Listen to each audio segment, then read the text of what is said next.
지금 서울 재개발 재건축 시장에서 가장 중요한 신호가 하나 나왔습니다. 서울시 정비사업 통합심의위에서 여러 재건축 사업이 동시에 통과되면서 사업 속도가 눈에 띄게 빨라지고 있는데요. 이 말이 무엇이냐면 그동안 멈춰있던 정비사업들이 실제 공급 단계로 들어가기 시작했다는 신호죠. 오늘 영상에서는 서울시가 발표한 정비사업 통합심의 결과를 통해 어떤 지역이 움직이고 있는지, 정비사업이 어느 단계까지 왔는지, 투자자들이 어떤 타이밍을 봐야 하는지 현장에서 20년 동안 재개발해온 전문가의 시각으로 핵심만 정리해 보겠습니다. 4차 서울시 정비사업 통합심의위원회 결과인데요. 새로운 도시의 맥박, 서울의 내일을 짓는다는 가락프라자, 사당 5구역, 양평 신동아파트 재건축 사업 핵심 내용 및 기대 효과에 대해서 영상을 올려드리겠습니다. 시청하시기 전에 좋아요, 구독을 누르시면 감사하겠습니다. 자, 통합심의가 통과됐다는 것은 이제 본격적인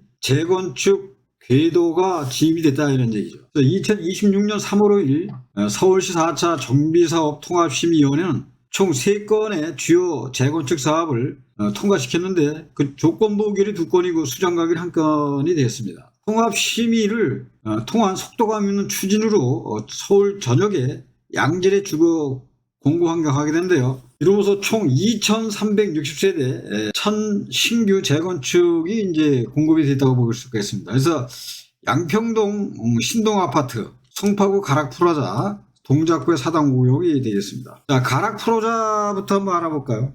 가락프라자는 41년 노후단지에서 매력적인 대단지로 탈바꿈하게 됐습니다.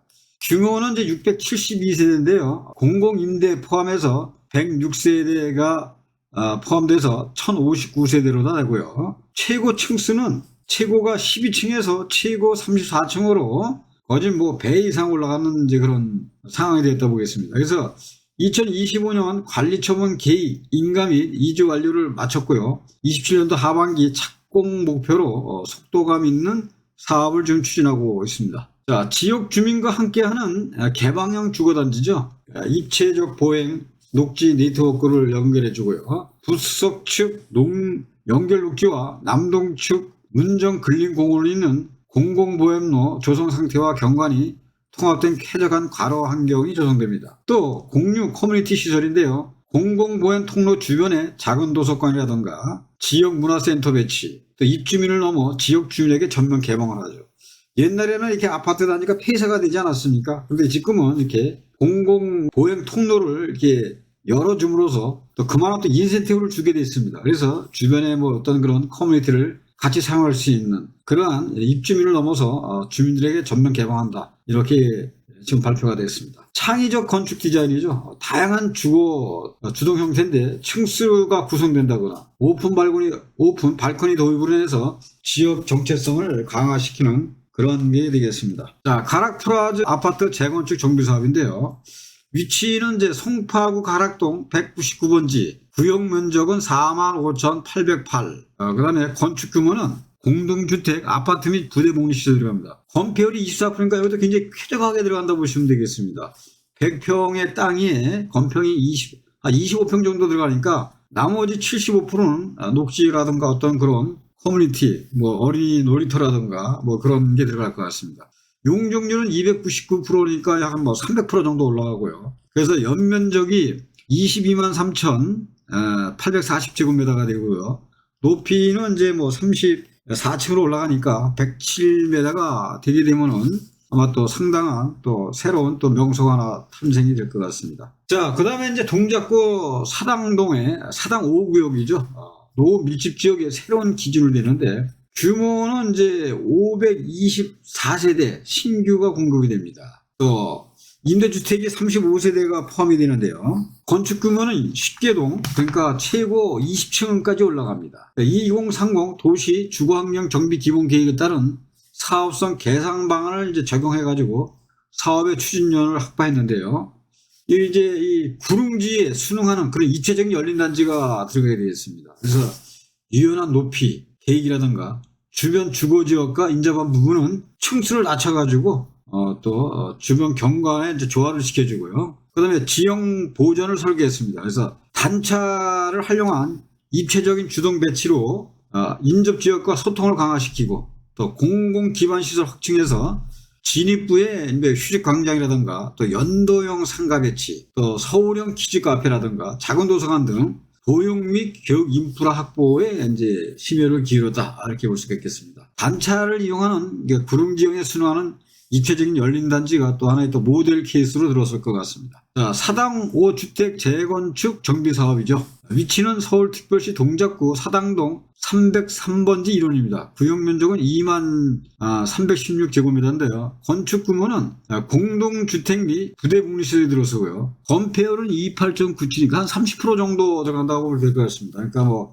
100평의 땅에 한 30평 정도가 건물이 차지하니까 나머지 뭐 한 70%가 공지라든가 어떤 그 공원, 녹지 이렇게 들어가게 되면 또 동강거리도 넓어지고 또 쾌적한 분위기를 지속할 것 같습니다. 용적률은 이제 249.98, 한 250% 정도가 되는 거고요. 그래서 연면적이 이제 98,98000, 그러니까 높이는 63m가 될 것 같습니다. 단차를 이용한 거니까 어떤 뭐 조망이라든가 어떤 그런 시야는 많이 또 이 참작을 한 것 같습니다. 자, 그 다음에 이제 양평 신동아죠. 규제 완화가 이제 만든 사업성 혁신인데요.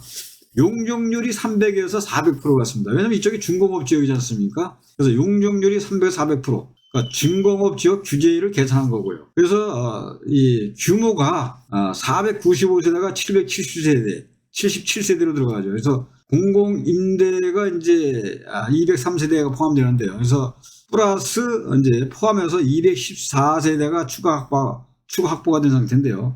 2011년 최초 정비계획 이후 지연되던 사업이 2030 정비 기본계획 완화로 동력을 얻어서 대단지를 탈바꾼 거죠.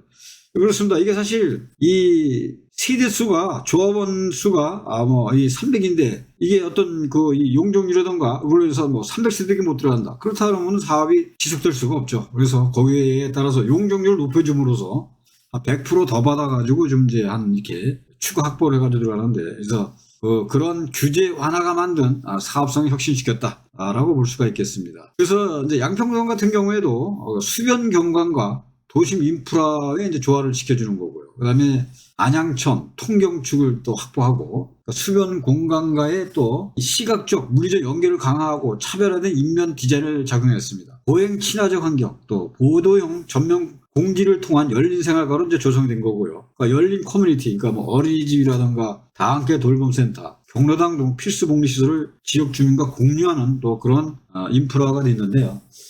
사실 이 정비 사업에서 중요한 거는 이 계획 발표가 아니죠. 실제로 인허가가 진행이 되는 그런 단계입니다. 그래서 통합시를 통과했다는 거는 사업이 단순한 이제 계획이 아니라 실행 단계로 들어섰다. 그런 단계를 보고, 그래서 이제 이런 여러 가지 열린 커뮤니티를 통해서 또 보도형 전면 공지를 통해서 인근에 있는 주민들 같이 이렇게 동화할 수 있는 그런 과정으로 이번에 통과가 됐다고 볼 수 있겠습니다. 양평 신동 아파트도 지은 지가 오래됐죠. 한 41년 정도 됐는데요.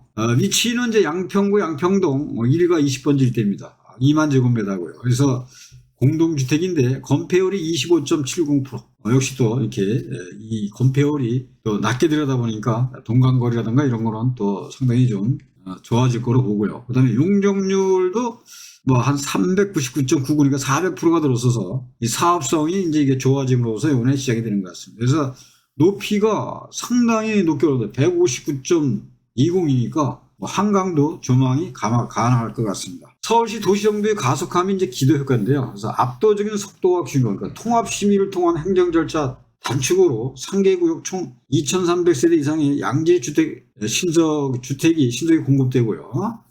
그 다음에 공공성이 확보되죠. 344대의 공공임대주택을 확보해서 서울형 키즈카페라든가 문화센터 등 지역사회 인프라 확충을 하고 도시경관 혁신, 구릉지를 순응해가지고 맞게 뒤에 있는 이 주택들에게 조망권을 이제 해야 하지 않는 상태. 그 다음에 안양척이라든가 통경축, 또 녹지네트워크 등 주변 환경의 맥락을 이해하는 맞춤형 설계가 되는 것 같습니다. 자, 집중 공정 관리를 통해서 정비사업 기간 단축을 적극 지원하겠다. 요새 재건축도 실속 통합 기획을 해서 또 신탁 방식으로 많이 가지 않습니까? 신탁 방식으로 가면 상당히 많이 이게 단축이 되죠. 목동 신시가지 아파트 같은 경우에도 지금 전부 다 신탁으로 가기 때문에 그런 부분에서는 상당히 아마 앞당겨질 거다. 그래서 주택 공급원에서 주택 가격 상승을 막겠다는 정부의 의도에도 좀 이게 포함되지 않았나 이렇게 볼 수가 있습니다. 자, 지금 이제 오늘 내용을 이제 정리하고 그렇습니다. 그러니까 서울시는 지금 정비사업 통합심의를 통해서 재건축과 재개발 사업들을 빨리 끌어올리겠다. 이런 이제 얘기고요. 즉 정비사업이 계획 단계에서 실제 공급 단계로 넘어가는 흐름을 나타낸다고 볼 수 있을 것 같습니다. 그래서 재개발 투자를 볼 때는 뉴스만 보는 게 아니라 지금 사업 단계가 어딘지, 또 통합 심의가 통과됐는지, 또 사업 속도가 실제로 움직이는지 이 세 가지를 반드시 확인해야 됩니다. 앞으로도 서울 재개발과 정비사업 흐름을 항상 전문가 관점에서 쉽게 정리해서 계속 알려드리겠습니다. 영상이 도움이 되셨다면 구독과 좋아요로 응원을 부탁드리겠습니다. 또 재개발 상담이 필요하신 분들은 댓글이나 문의를 주시면 현장에서 경험한 내용으로 도와드리겠습니다. 오늘 영상은 여기까지입니다. 시청해 주셔서 감사합니다.